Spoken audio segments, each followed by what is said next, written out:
Hi, Larry Seiler with you here, and I think I've got a good one for you today.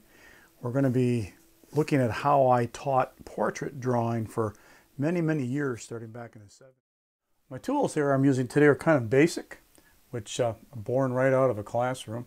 They're just jumbo Crayola crayons. I also like using lumberyard crayons, which are really nice. They'll hold up a long time. So we're going to start with a box and have the eyes are going to be going across the middle. All right. If the face were slightly turned, we would use 1 point perspective. Remember, the box is the height of the iris and two of them would fit in it. In the middle is my pupil. Lighter on this side. Going to go back on the edge. Kind of build that back up again. And you can see how that's starting to look very much like the illusion of glass.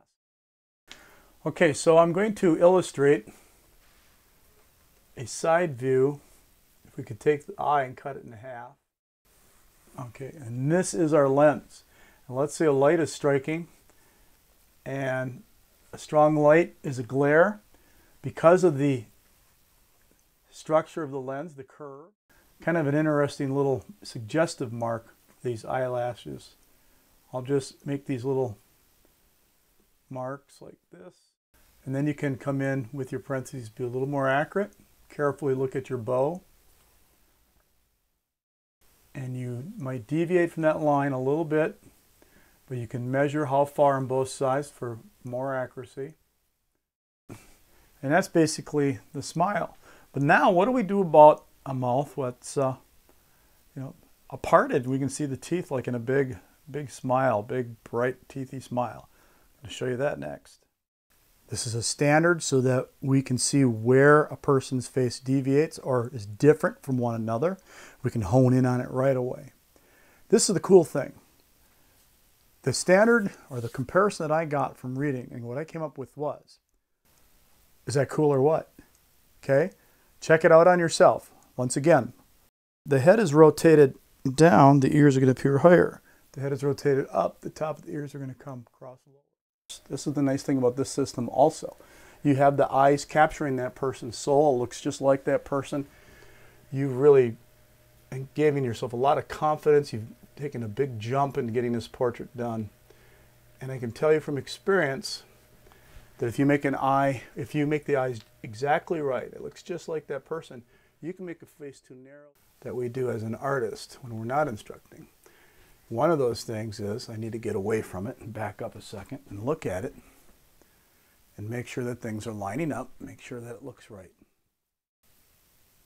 And it doesn't take a lot to begin to suggest teeth. Again, get the gums in there. Avoid drawing the teeth because that makes the teeth dirty. Get a lip in there more. I'm going to get a little darker underneath. Anything that is supporting weight, which is underneath, you can get a little darker. And that gives strength to the line and supports weight. So, and now, bottom of the chin, bridge of the nose, hairline check. So now I'm going to begin to figure out where I want the hair to fall on my drawing. When you're satisfied that you've got it, we're ready to reach for the dark crayon and commit. Get the standard down. Length of an eye, bridge of nose to hairline. Get to where you can recite it just like that. And then when you begin to look at people, you're going to look at them differently. But drawing outside in, you might look at the shape of people, you might be drawn to people, and drawing them is going to explore why it might be. But this is going to give you exactly why that is.